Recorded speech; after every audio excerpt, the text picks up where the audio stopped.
Olá pessoal, dando continuidade ao nosso conteúdo de geometria analítica, agora nós vamos falar sobre a noção de vetores, conteúdo do capítulo 3 da nossa apostila. Intuitivamente, um vetor é um objeto que apresenta três características. Ele tem uma determinada direção ou inclinação, um determinado sentido e uma intensidade, também chamado de comprimento ou módulo. Então, diferentemente de objetos como ponto e reta, o vetor é um objeto que é definido por essas três características. Então, ele pode ser movido no espaço ou no plano convenientemente, dependendo da aplicação que a gente quer dar para esse objeto.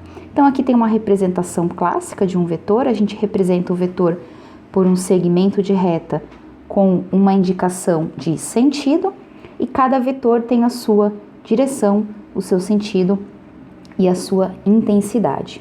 O nosso objetivo aqui é trabalhar com vetores pensando em usar esses objetos com uma interpretação geométrica e utilizá-los na representação de retas e planos, tanto de retas e planos, no plano cartesiano e também no espaço. Então vamos conhecer como que a gente define esse objeto chamado de vetor, e algumas propriedades desse objeto.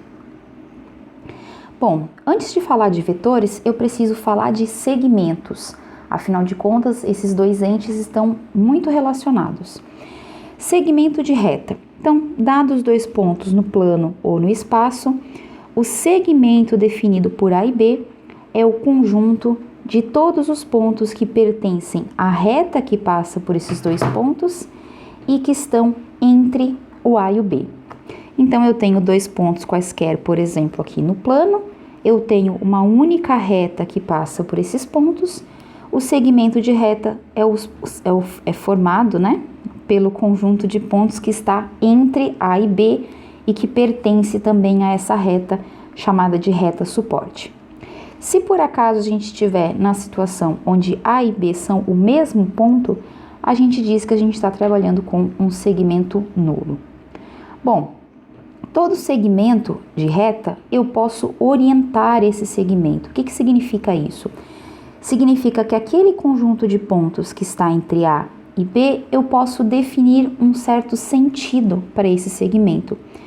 O ponto A e B, eu vou representar, por exemplo, o A é chamado de origem do segmento, então aqui representado em vermelho. O B é a chamada extremidade do meu segmento, aqui representada em azul, e eu digo que esse segmento orientado que sai de A e chega em B, eu represento ele por essa notação, AB. Onde que está a orientação do segmento? Pelo fato da letra A estar na primeira posição e o B estar na segunda. Então, essa notação AB significa o segmento orientado que tem origem no ponto A e extremidade no ponto B. Lembrando que A e B são pontos, e, portanto, A e B são objetos fixos. Seja no R2 ou no R3, esses objetos estão fixos. Da mesma forma, o segmento de reta, seja ele orientado ou não, também é um objeto que está fixo no plano ou no espaço. Eu não posso mover esse objeto. Cada ponto A e cada ponto B está fixo, cada segmento de reta está fixo no plano ou no espaço. Bom, dado um segmento orientado, muitas vezes me interessa pegar o segmento que faz exatamente o caminho contrário, que tem B como origem, que tem o ponto B como origem e o ponto A como extremidade.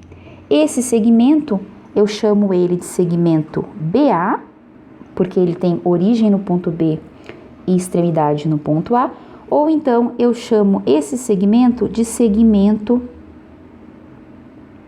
oposto ao AB, ou AAB. Certo? O que eu estou fazendo é criando, dado um segmento de reta, um sentido de A para B ou, nesse caso, de B para A. Então, dado um segmento, eu posso definir tanto A quanto B como origem e extremidade. Dependendo da minha escolha, eu tenho ou o segmento oposto ao segmento inicial.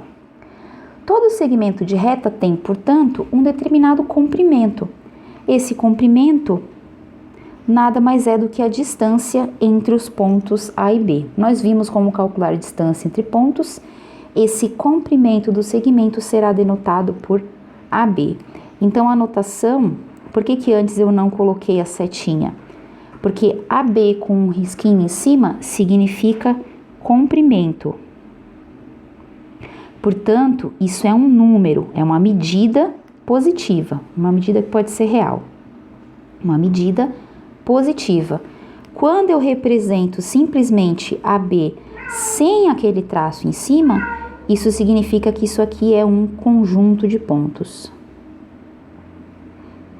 Certo? Então, com o tracinho é um número, sem o tracinho significa o segmento formado pelos pontos A e B. A partir do momento que a gente tem um segmento, nós podemos definir a direção desse segmento. Essa direção vai ser dada a partir da reta que suporta esse nosso segmento, porque nós sabemos calcular a inclinação de uma reta, por exemplo, no caso mais simples, de uma reta no plano. Então, a direção de um segmento é a inclinação da reta que contém esse segmento. E eu consigo, a partir dessa noção de inclinação, a partir de um ângulo com relação a um certo referencial, geralmente a gente escolhe um referencial horizontal ou vertical para ficar mais fácil, a gente pode comparar dois segmentos orientados, se eles têm a mesma direção ou não. Então, eu digo que dois segmentos orientados têm a mesma direção se as suas retas paralelas se essas retas suportes, são paralelas ou coincidentes. Coincidente significa que eu estou falando da mesma reta, certo? Portanto, aqui nesse exemplo, eu tenho o segmento orientado AB e o segmento orientado CD. Eles têm a mesma reta suporte, portanto, eles têm a mesma direção. E aqui eu tenho o segmento orientado AB e o segmento orientado CD, agora no caminho contrário, vindo de lá para cá. Então, eles também têm a mesma direção, porque as retas suporte são paralelas. Percebam que eles não têm o mesmo sentido, né? A gente está percorrendo as retas suportes de forma diferente. Então, a gente vai ver daqui a pouquinho que a gente pode definir também o sentido de um segmento. Ok, então, direção está associado com inclinação. Quando eu trato da direção de um segmento, eu estou falando da inclinação da reta que contém, que suporta esse segmento. Uma vez que essa direção é dada, é fixada, eu posso falar agora de sentido de segmento. Então, vamos olhar para esse desenho, depois a gente passa ali na teoria que está escrita. Aqui eu tenho duas retas que são paralelas nos dois cenários, certo? Só que nesse cenário inicial, eu tenho dois segmentos que têm a mesma direção e estão indo, podemos dizer assim, para o mesmo lado dessas duas retas. Portanto, o segmento A1B1 e o segmento C1D1, eles têm a mesma direção e também têm o mesmo sentido, porque ambos os segmentos estão apontando, podemos dizer assim, de baixo, esquerda, para cima, à direita. Então, a inclinação é a mesma, a direção é a mesma e o sentido também é o mesmo. Pensem nesse sentido como se fosse o sentido de uma estrada. Uma estrada pode levar e voltar de dois lugares diferentes. Uma estrada vai em um sentido, a outra vai no sentido contrário. Na segunda figura, agora nós temos o segmento A2B2 e o segmento C2D2, mais uma vez com a mesma direção. As retas são retas paralelas. porém o sentido que o AB faz é diferente do sentido que o CD faz. Então a comparação aqui é que esses segmentos com índice 2 têm sentidos contrários. Então eu posso criar um segmento, definir um sentido para esse segmento e comparar um sentido e uma direção para esse segmento e comparar esse sentido e essa direção com outros segmentos no plano também. Mas lembrando que o fato de eu estar falando de segmentos, esses objetos são fixos. Eu posso compará-los, mas eles estão fixos no plano ou no espaço. Aqui, só para complementar, eu só posso comparar segmentos orientados se eles têm a mesma direção, certo? Deixa eu fazer de vermelhinho essa observação e fazer um desenho. Se eles tiverem a mesma direção. Por exemplo, assim, se você tem um segmento AB com essa característica e você tem um segmento CD assim, aqui é o C, aqui é o ponto D, não faz sentido eu comparar esses dois elementos, porque a direção desses dois objetos é completamente diferente, justamente porque as retas, tá aparecendo umas coisas que não era para aparecer, as retas não são paralelas, certo? Então aqui eu tenho AB e CD têm direções diferentes. Se eles têm direções diferentes, eu nem posso comparar o sentido desses segmentos, porque as retas me dão informações, me dão direções completamente diferentes. Então, a gente tem essas três características: direção, sentido e comprimento de um segmento. Com essas três características, eu consigo comparar segmentos que têm essas características iguais. Esses segmentos são ditos segmentos equivalentes ou equipolentes. É um termo usado especificamente para segmentos. Então, dois segmentos orientados, AB e CD, são equivalentes ou equipolentes quando eles têm a mesma direção, então eles têm retas suportes paralelas, eles têm o mesmo sentido, então essas retas suporte estão dando um sentido para esse segmento, indo no mesmo sentido, né? Literalmente, e eles têm o mesmo tamanho, então esses dois segmentos têm exatamente o mesmo tamanho. Quando essas três coisas acontecem, apesar do ponto A e do ponto B ser diferente do ponto C e do ponto D, eu digo que eu tenho segmentos equivalentes e eu denoto isso por esse tio. Isso significa que AB é equivalente a CD, ao segmento CD. Então, a gente vai desenhar aqui alguns segmentos equivalentes. A qualquer momento você pode parar a gravação e tentar fazer o exercício, né, o exemplo, você mesmo. Então, é uma sugestão para complementar essa videoaula. Então, eu vou marcar o ponto -1 e 2. Aqui, mais uma vez, eu vou usar cada quadradinho desse como uma unidade de medida, certo? E vou marcar aqui em vermelho, então. O ponto A é -1 e 2, portanto, ele está nessa localização. Se você não conseguiu localizar, faça a verificação de por que ele está nessa posição. E o ponto B está na posição 0 e 3, portanto, o ponto B está nessa posição do meu plano cartesiano. O ponto C e o ponto C tem coordenadas 2 e 1, portanto, ele está nessa posição do plano cartesiano, e o ponto D tem coordenadas 3 e 2, portanto, ele está nessa posição do plano cartesiano. O ponto O é a origem do sistema, 0, 0, e o ponto P é o ponto 1 e 1. Então, marquei os 6 pontos que eu tenho nesse enunciado, marquei em cores diferentes, porque o enunciado pede para eu representar geometricamente os segmentos OP, então saindo de O e chegando até o ponto P, o segmento CD, saindo de C e chegando até o ponto D, e o segmento AB, saindo de A e chegando até o B. Então, marquei os meus pontos. O que vocês conseguem notar olhando para esses 3 segmentos e para esses 6 pontos que eu desenhei?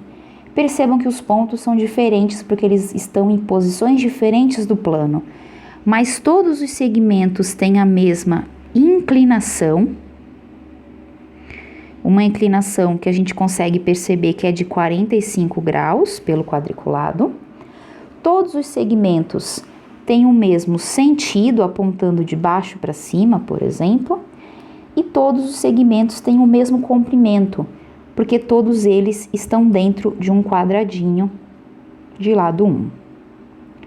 Ou seja, o segmento AB é equivalente ao segmento CD, que é equivalente ao segmento OP.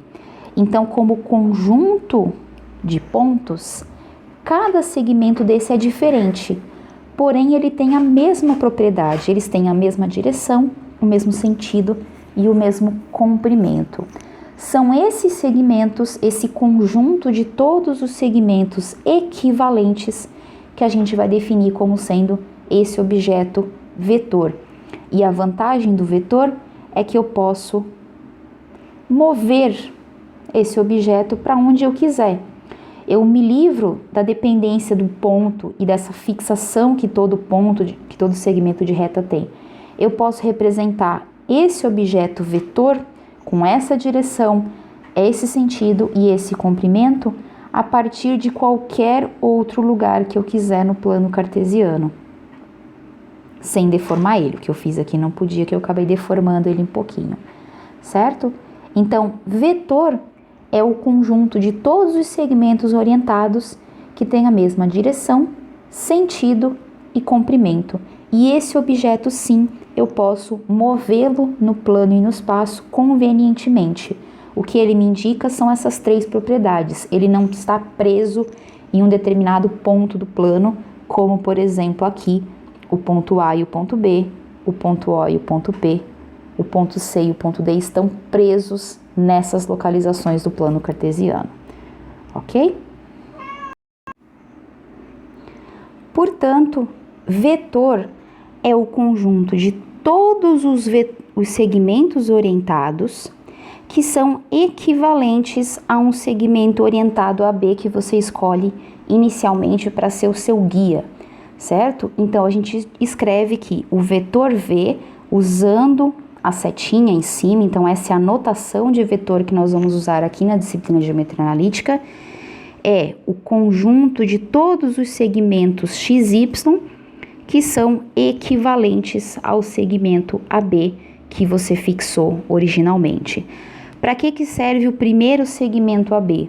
Serve para a gente fixar o tamanho do vetor, o tamanho do segmento que vai gerar esses vetores, a direção desse segmento, ou seja, a reta suporte, e o sentido dessa reta suporte, certo? Então, o AB é usado inicialmente para definir aquelas 3 propriedades: direção, sentido e comprimento, com a vantagem que a gente pode fazer esse vetor ser representado em qualquer lugar do plano, sem ter que me preocupar com o fato dele estar preso num ponto ou não, ok?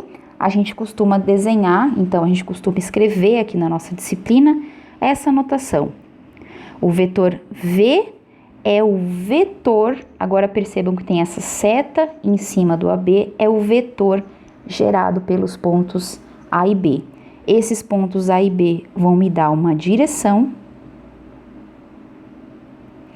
um sentido a partir dessa direção fixada e um comprimento, que vai ser a distância entre esses pontos. Todo segmento que tiver a mesma direção, o mesmo sentido e o mesmo comprimento é chamado também de vetor V. Está na mesma classe do vetor formado por A e B. Então, agora a gente vai ver um pouquinho como que a gente faz a representação desse objeto quando a gente conhece de fato as coordenadas do vetor AB.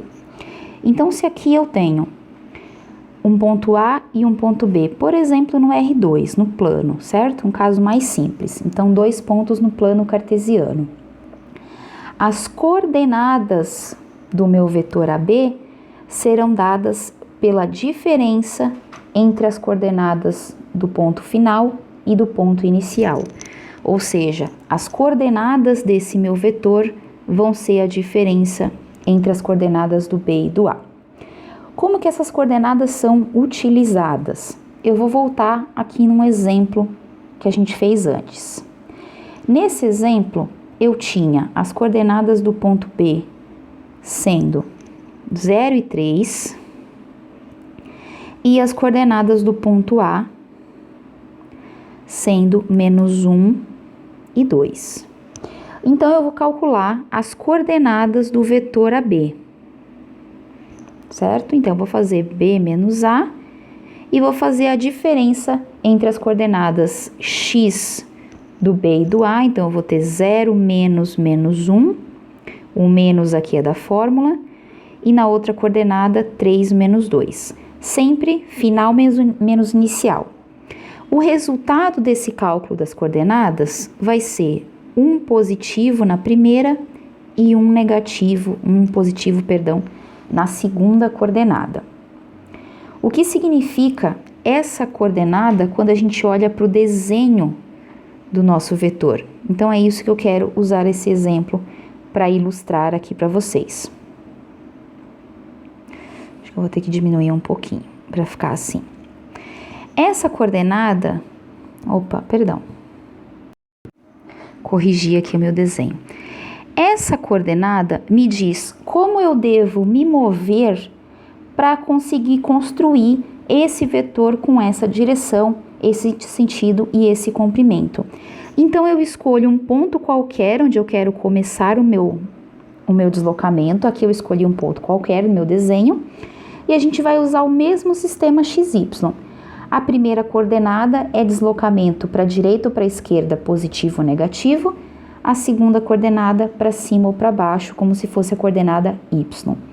Então, a partir de um ponto qualquer, eu vou me deslocar uma unidade para a direita. Vou fazer o tracejado, uma unidade para a direita. E vou me deslocar uma unidade para cima, porque a coordenada Y, nesse caso, a coordenada do meu vetor, é 1 também. Olha o que acontece. Eu saí desse ponto e me desloquei uma unidade para a direita, uma unidade para cima, porque essas eram as coordenadas do meu vetor. No final do meu deslocamento, eu terminei o meu percurso nesse ponto. Portanto, o meu deslocamento foi esse aqui.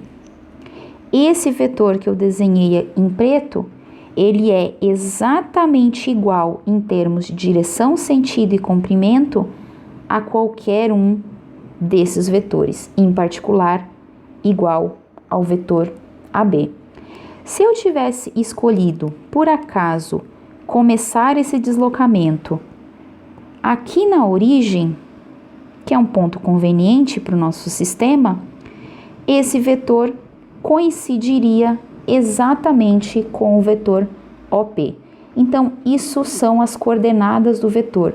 São a maneira como a gente precisa se locomover a partir de um ponto qualquer, nesse caso a partir da origem, de forma a construir o vetor que tenha essa direção, esse sentido e esse comprimento. Então, vamos voltar lá no caso da definição da coordenada, certo? Portanto, essas coordenadas vão dizer para mim, a partir de um ponto qualquer, quanto eu preciso me locomover para a direita ou para a esquerda, ou para cima e para baixo, para gerar o meu vetor, como eu fiz lá no desenho. Em particular, se eu começasse o meu deslocamento na origem, O ponto com essas coordenadas iguais às coordenadas do seu vetor seria um segmento orientado equivalente ao segmento AB. Portanto, as coordenadas do vetor são usadas para representar o vetor sem a necessidade de representar o ponto A e o ponto B. Então, aqui embaixo eu tenho uma ilustração. Por exemplo, aqui em vermelho eu representei o ponto A e o ponto B. Quando eu faço a diferença entre as coordenadas, eu ganho essa medida horizontal. Essa medida é exatamente a diferença entre as coordenadas x do ponto B e do ponto A. E eu ganho essa medida vertical, sendo a diferença entre as coordenadas y do ponto A e do ponto B. Essa medida. Quando eu pego essa medida azul e começo ela a partir da origem e pego a medida verde, perdão, essa medida azul e também coloco ela a partir da minha origem, olha só o que eu tenho. Vou fazer de forma um pouquinho diferente. Ao invés de transladar para lá, eu vou fazer o seguinte. Vamos pegar esse triângulo, certo? Cujo vetor vermelho é o vetor AB, e colocá-lo começando a partir da origem. Então, eu vou duplicar esse vetor e vou colocá-lo a partir da minha origem. Meu traço azul ficou um pouquinho torto, né? Por isso que ficou fora, mas se eu tivesse desenhado certinho, deveria ficar certinho aqui em cima, certo? Então, eu posso escolher se eu vou desenhar o vetor usando de fato as coordenadas do ponto A ou se eu prefiro desenhar o meu vetor começando da origem. Os dois vetores vermelhos têm a mesma direção, o mesmo sentido e o mesmo módulo. Portanto, nós dizemos que as coordenadas do vetor AB são essa diferença entre as coordenadas do ponto B e do ponto A. Onde você escolhe representar o seu vetor, fica a seu critério. Opa! Joguei fora uma coisa que não era para jogar. Onde você escolhe começar com essa representação, fica a seu critério. O que importa é que eu mantenha essas propriedades de direção, sentido e comprimento. Se eu estou trabalhando com pontos no R3, ou seja, no espaço, a representação é exatamente a mesma. As coordenadas do vetor AB serão a diferença entre as coordenadas do ponto B e do ponto A. Ganhamos aqui mais uma coordenada, a cota desses dois pontos, mas temos exatamente a mesma interpretação. Esse vetor começando do A e terminando do B, eu posso representá-lo a partir de qualquer posição no espaço, e se eu optar por fazer essa representação começando exatamente da origem do meu sistema linear, esse ponto onde o vetor terminar vai ser exatamente o ponto com coordenadas x de B menos x de A, y de B menos y de A como segunda coordenada e z de B menos z de A como terceira coordenada. Essa será a coordenada do ponto onde vai acabar a extremidade do meu vetor. Então, eu posso representá-lo da maneira como for mais conveniente. Vamos fazer dois exemplos envolvendo pontos no plano e pontos no espaço, onde nós vamos calcular as coordenadas desses vetores. Se você quiser parar a gravação e tentar calcular a coordenada, é um bom exercício. Então, vamos lá. As coordenadas do vetor AB sempre serão a diferença entre as coordenadas B e A. As coordenadas do ponto B são 0 e 3, as coordenadas do ponto A são 1 e 2. Eu faço a diferença coordenada a coordenada. Portanto, eu faço x menos x, resulta em menos 1, y menos y, resulta em 1. Portanto, sem precisar desenhar o meu vetor, o meu ponto A e o meu ponto B, eu sei desenhar esse vetor. Esse vetor, começando de um ponto qualquer, ele vai ser uma unidade para a esquerda e uma unidade para cima.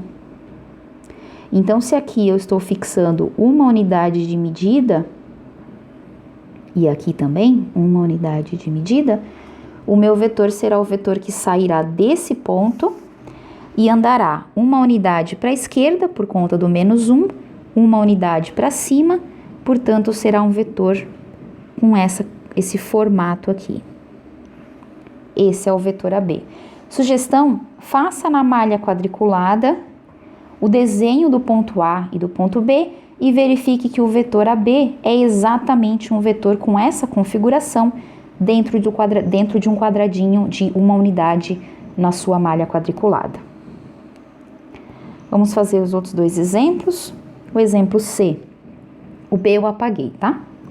C menos A.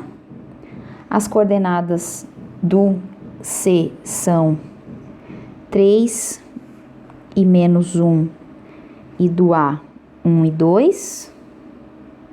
1 e 2. Fazendo a diferença coordenada a coordenada, eu tenho 3 menos 1 é 2, menos 1 menos 2 é menos 3. Portanto, as coordenadas do vetor AC são 2 e menos 3.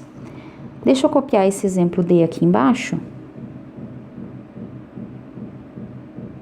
CA, só para sobrar mais espaço.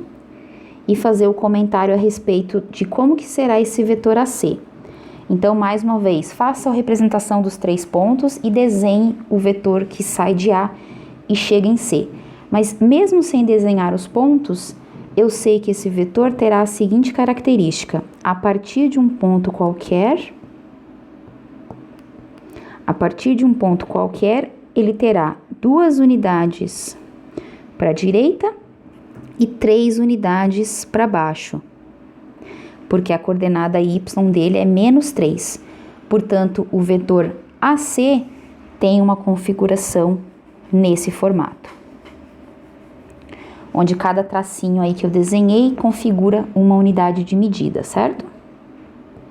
Então, faça esse teste. Desenhe o ponto A e o ponto C dentro de uma malha quadriculada e faça o seu vetor.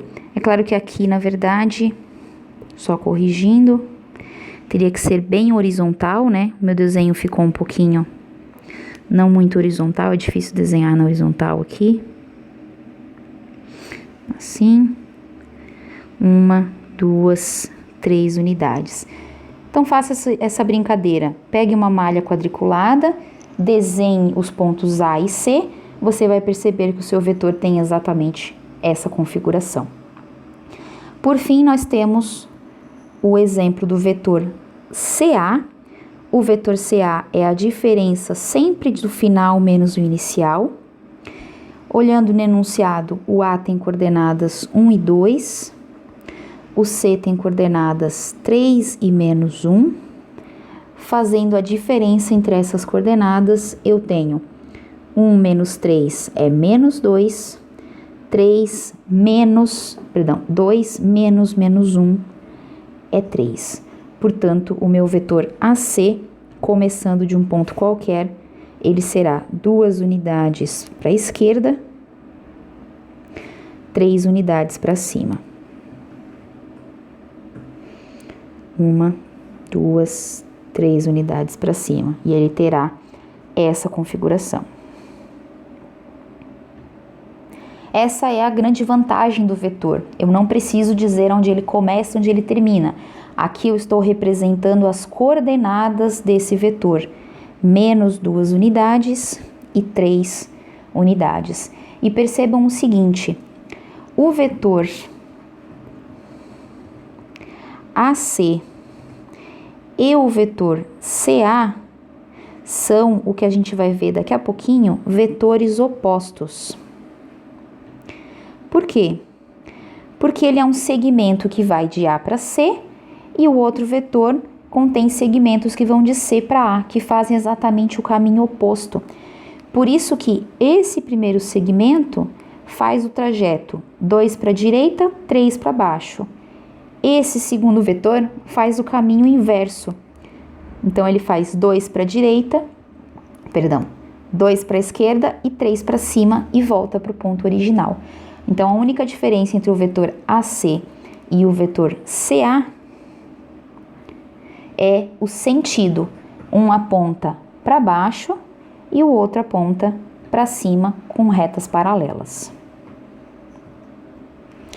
Se eu estou trabalhando com pontos no espaço, é exatamente igual, só que o nosso desenho tem que ser um desenho no espaço. Então, direita e esquerda, para trás, para frente, para cima e para baixo, usando também a coordenada Z. Então, vamos fazer a diferença aqui. Só encontrar as coordenadas nesse exemplo. AB vai ser as coordenadas do B menos o A. As coordenadas do B são 2, 1 e 5, menos as coordenadas do A, que são 1, menos 3 e 0. Fazendo a diferença coordenada a coordenada, eu tenho 2 menos 1, que é 1, 1 menos 3, que é 4, 5 menos 0, que é 5. Portanto, o meu vetor tem coordenadas 1 em x, 4 em y e 5 em z, 5 unidades de cota. A mesma coisa, o vetor AC, vou representar aqui embaixo, tá? Será a diferença A menos C, sempre final menos inicial.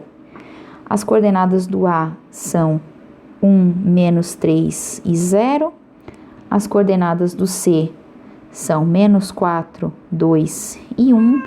Portanto, as coordenadas do vetor CA serão 5, menos com menos dá mais, menos vezes menos dá mais, 3 menos 2 dá menos 5, 0 menos 1 dá menos 1.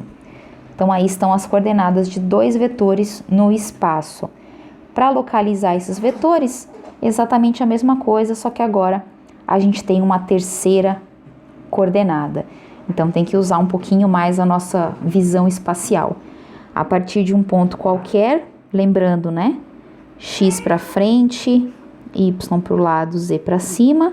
Eu tenho, por exemplo, uma unidade, vou fazer em azul claro.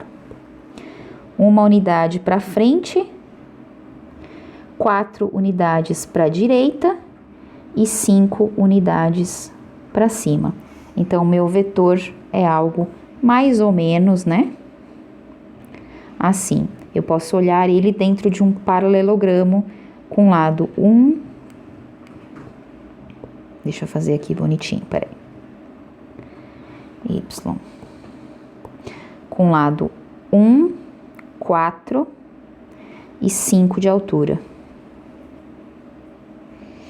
Então, se eu quiser desenhar, né, representar um pouquinho mais, eu consigo essa representação. O eixo Z, ele está aqui. Corta nesse canto do meu paralelogramo. E o meu vetor, então, ele sai lá do vértice oposto e chega até o vértice do outro lado desse paralelepípedo, certo? Então, esse seria uma representação bem simples, né? Do vetor 1, 4 e 5, ou o vetor AB, com a setinha em cima.